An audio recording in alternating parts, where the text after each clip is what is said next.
Siddiqui Saab, Subhashi, Meghnaji, my friends, the faculty, students, tomorrow's moving image makers. Namaste, Vanakkam, Nandri, Shukriya. Thank you.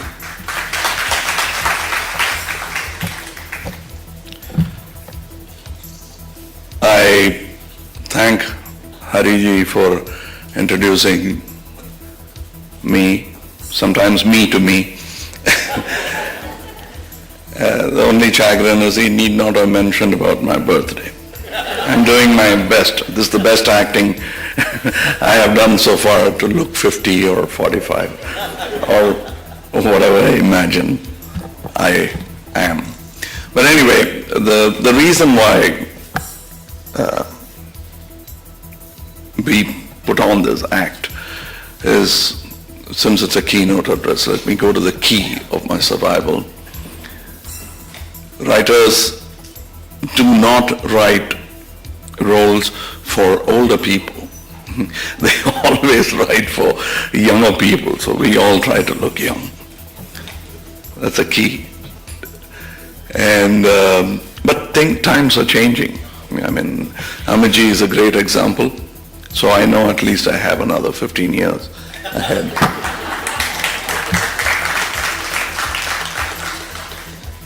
And I'm very nervous. I'm very comfortable with question answers, where I'm asked questions and I get angry or happy and I answer.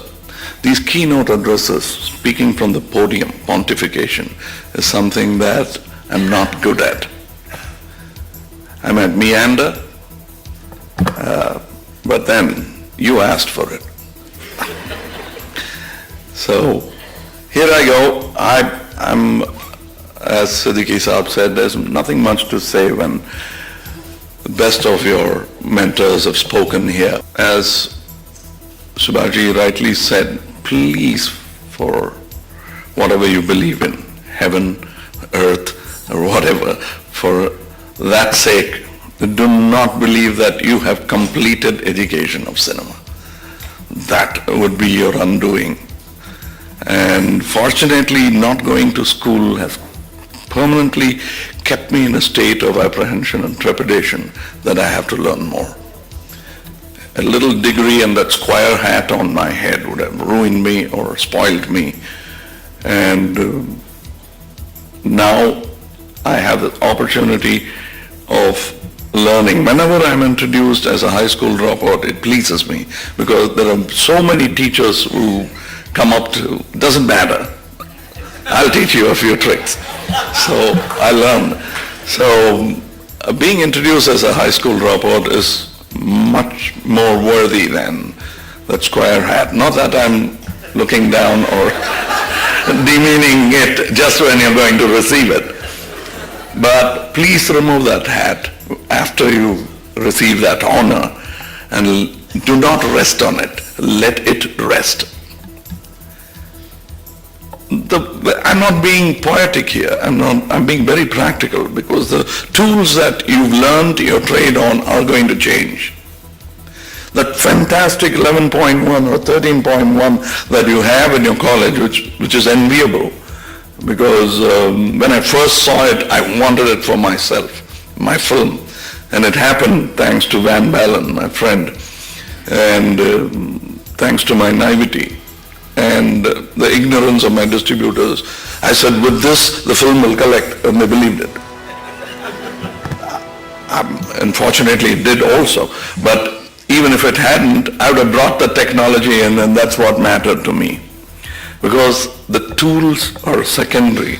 It's you who uses it, that's going to make it, and you can always sharpen it, make a better tool. So within 6 months, the same Van Balen is going to bring in something that will be installed in your institute, hopefully, and you'll have to go back to school to know what's new. That's what I do. That's what, when Hari Saab said I'm excited every day, I'm one of the very few actors you'll find in NAB, or for that matter, I come to a Writers Association meeting, a screenplay workshop. I try to run one. It's not because I want to teach people, because I want to keep abreast of what's happening. It's a very selfish, it's nothing philanthropic about it. And the reason I came here is because I can see what are the new films you're making. I want to know what my competition is going to be tomorrow.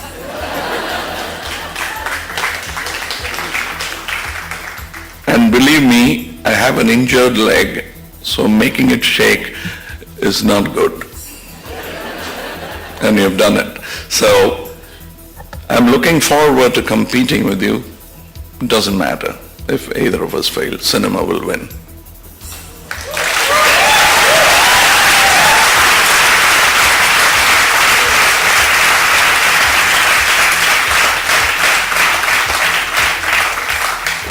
I remember when my late friend Balamendra, I'm very angry with him for making very less number of films. He's not here to defend himself, so I can really show my anger.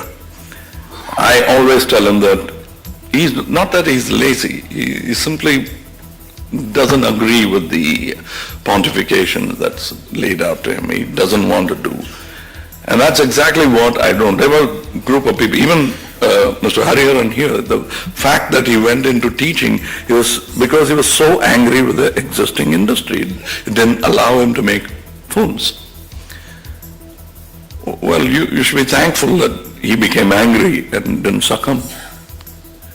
And let me tell you the parallel of Subhashji and myself. I wanted to be only a director and never thought much about actors. I mean, I know Subhashji is one too, but still. I never thought much of actors. I thought they were tools to a purpose which is more superior. The making of a movie was more important. And I thought then, in my ignorance, that only the director was capable of that. Later, as you learn, I realized this is the most democratic art process. And nobody, there's the auteur theory and all, salam to it, but I would still think that it is a democratic process. Somebody fails you, the film will fail. It will be almost a great film, but for the bad cinematography, but for the bad acting, but for the bad makeup or something, or the other will crop up and make it a lesser movie. And I've had that happen to me. When I thought I had a fantastic movie, and they would say that I wish you had better actors and a better cinematographer. So films have failed. In spite of the mighty me, it failed. So it is, I have been humbled so many times into understanding that this truly is a democratic art, and probably the biggest assimilator of all arts. It's very versatile. And it's going to be people are going to stop calling it cinema. It's going to become something else. And you'll know our age when we still call it film, cinema. It's going to be just moving images, and it's going to go places. And I'd love to be left behind, leaning on my easy chair and see you gray old guys trying to make films. I hope medicine and cinema makes me live that long. And I was halfway. As I told you, I'm not a great, I don't take notes. I'm not a great keynote address deliverer. But I was telling you, here's a man who wanted to become an actor. And he came in and took up the most difficult job. The easiest job is that of an actor, especially becoming a star. Star actor, that is. Then you really want to become an actor, you'll have to work for the money. But you're a star, you don't have to. He has seen that side of it also. He's paid stars, so he knows, through the nose, I guess. And I am a reluctant actor, but for Mr. K. Balachandra, I wouldn't be here in this podium, and there wouldn't be a repertoire like that for you to see. He told me that do not entertain that idea, because I see a rising star in you. I don't want you to come to studio in an auto rickshaw. You might, the way you are, you might make that kind of movie which may not run. And I don't know, he was pouring cold water on my ideas, on my fire. But I respected him a lot, I admired him a lot. He's my hero. And at 84, he still is my hero. And that's a rare feat, especially with a cocky student like me. But he has managed it. And I was just telling him, thank you, sir, I have a house. And you know why you have debts? He said, no, sir, because you are a filmmaker. So I'm not frightening you, but what I'm trying to tell you is there'll be many paths open to you. Do not be ashamed. Do not be ready to humble yourself before opportunity. I would not say fate. You can change it. I wanted to be a director. I only had to wait. I changed my fate. I became a director, and I sat with the ilk of Subhash Ghai and this is my films. That's an honor, and I made it happen. And you can, but to make that happen, be more flexible. Ramrod straight against a storm can break a teakwood tree. Learn to be like the bamboo. I've never advised because I've never taken advice. But looking at your faces and looking at what I can get out of tomorrow from you, I think I must give you this little opinion. I wouldn't call it advice. That bend with the opportunity, make it happen. Your duty is making cinema, making moving images. And as your logo says, your banker and your auditor will tell you otherwise, but they didn't make the money. They didn't make that movie that made a money that demands tax from you now. You made it. And money, like the camera, is a tool. You need it, but it is a tool. Don't work for the camera, let the camera work for you.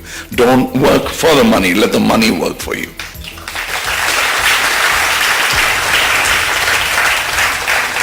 I have, in all my dreams, if I told Subhaji that there should be an international corpus made in Whistling Woods, which will facilitate young filmmakers who come out of Whistling Woods. Not all filmmakers. At least take care of your own and the world will take care of its own. And I want you to create that corpus that lets them do one film. Let them fight for it. Let them tear each other apart and come in as a winner. Let Darwin be right on that. Survival of the fittest. And you come and make that film which will make the Institute proud, India proud. And I hope one day that kind of a fund will happen. Who knows, I might steal a bit of that money and make a film for you. Which is actually meant for you, but I would pretend to be a student of cinema, which I am. But I would pretend to be a student of Whistling Wood and come and take it. Which I would be, which I am today. When I watch you, I envy you. In my time, it was not a reachable goal going to a film institute. The Film Institute was there, but I didn't have the financing facility to do it. My father was very kind. He allowed me to get out of school and get into cinema, but he was not going to finance my Film Institute trip to Pune. He thought I'd never come back. So that's why he didn't. So that was a dream that didn't happen, but you are living my dream. And there are many more who wish we had that kind of education. I did have fantastic education, I'm not complaining, but what took you 3 or 4 years took me about 25 to 30 years. It was slow, but it suited my speed of assimilation, so it helped. And here I am, a filmmaker rubbing shoulders with you. Hope to see you sometime in a film festival. either on stage, in the audience, anywhere. You're a special class. You're filmmakers. You are part of this fraternity, which makes you special. And I thank those parents in this day of monoculture where everyone wants an IT professional in their house. Whatever is in fashion, and they want an engineer, a doctor. I have many engineers who do anything else other than engineering. I have a driver who's an engineer. I know a barber who's an engineer. But I know that all of you are going to be filmmakers. Somewhere in some corner or other. You may not be making film, you may not be saying start and cut, but you'll be part of films.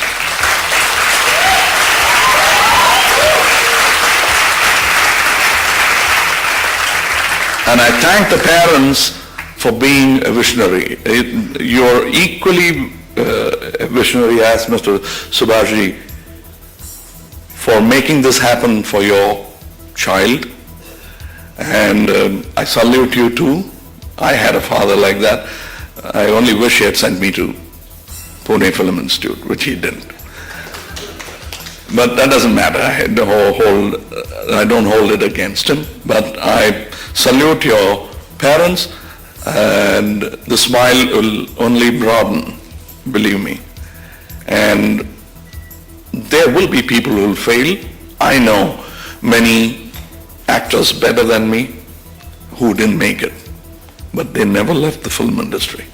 They were there. They didn't make as much money as I did, but they were there. This is an all-encompassing, versatile medium.